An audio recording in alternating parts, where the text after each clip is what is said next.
మరి ఎంక్వైరీ కూడా జరగాలి కదా, శిక్ష కూడా పడాలి కదా, దోషులు ఎవరో తేలాలి కదా.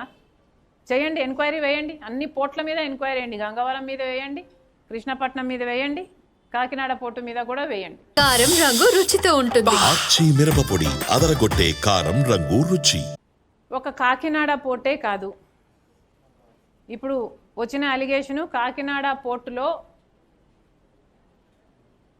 జగన్మోహన్ రెడ్డి గారు ఆయన దగ్గర వాళ్ళు ఒత్తిడి చేసి ఆ షేర్స్ని రాపించుకున్నారు, తక్కువ ధరకే రాపించుకున్నారు అన్నది అలిగేషను.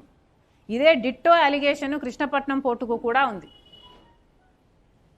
గంగవరం పోర్టులో కూడా ఇదే జరిగింది. కాకపోతే అది ప్రభుత్వ వాటా, ప్రజల ఆస్తి. ఇదే జరిగింది. అన్ని పోర్ట్ల మీద ఎందుకు ఎంక్వైరీ వేయటం లేదు అని అడుగుతున్నాం చంద్రబాబు గారిని. అక్రమం జరిగింది, అవినీతి జరిగింది అని మీరు రోజు బ్యానర్ ఐటంలు పెట్టి రాస్తున్నారు కదా, మరి ఎంక్వైరీ కూడా జరగాలి కదా, శిక్ష కూడా పడాలి కదా, దోషులు ఎవరో తేలాలి కదా. చేయండి, ఎంక్వైరీ వేయండి. అన్ని పోర్ట్ల మీద ఎంక్వైరీ వేయండి. గంగవరం మీద వేయండి, కృష్ణపట్నం మీద వేయండి, కాకినాడ పోర్టు మీద కూడా వేయండి.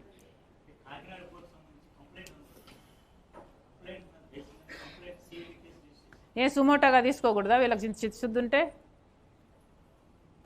పయావుల కేశవ్ గారు కేసు కూడా వేశారు. ఇదే అదాని గ్రీను జగన్మోహన్ రెడ్డి గారి ప్రభుత్వం చేసుకున్న డీలు అక్రమం అని ఆ పేపర్లు కూడా తెప్పిస్తున్నాం. Probably I'll be able to show you tomorrow. మరి మీరు కేసు కూడా వేశారు కదా, మరి ఆ కేసు గురించి చంద్రబాబు గారే ఏం చేయకపోతే ఇంకా మిగతా వాళ్ళు ఏం చేస్తారు అనుకోవాలి?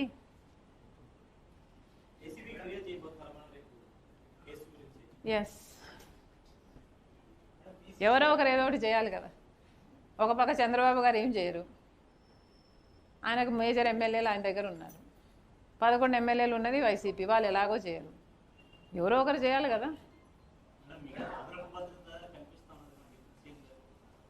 మరి ఏమైంది? కల్పించండి. ఏం కల్పించలేదండి. కారం రంగు రుచితో ఉంటుంది. మిరపపొడి అదరగొట్టే కారం రంగు రుచి.